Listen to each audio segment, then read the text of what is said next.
कोरापुट जिला जयपुर पद्मश्री कमला पूजारी वार्धक्य जनित पीड़ा रोग में पड़ी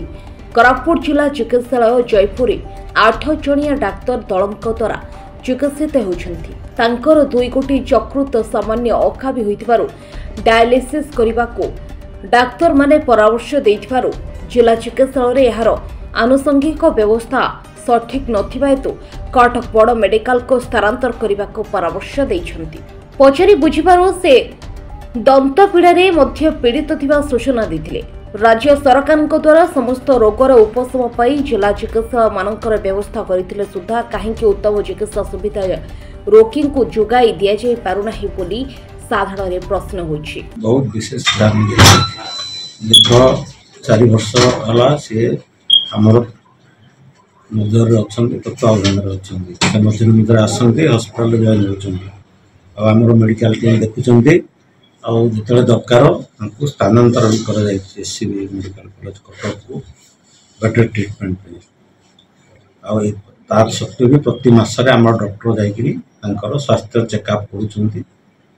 आ जेहेतु से जने किडनी रोगी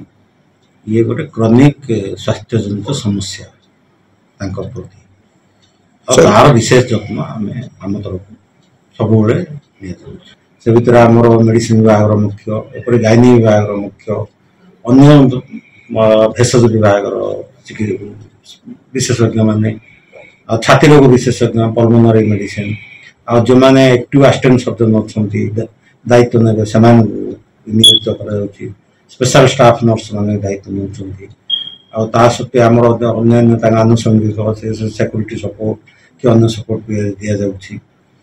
और संगे संगे रक्त परीक्षा कर स्पेशल जो किडनी ट्रीटमेंट पे आम श्रीरामचंद्र भंज मेडिकल कॉलेज को पठाऊँ जेहेतु से नेफ्रोलोजिस्ट कंसल्टेशन दरकार एवं जटिल रोग अन्य समस्या समाधान वर्तमान स्वास्थ्य अवस्था कि स्वास्थ्य स्थिर अच्छी।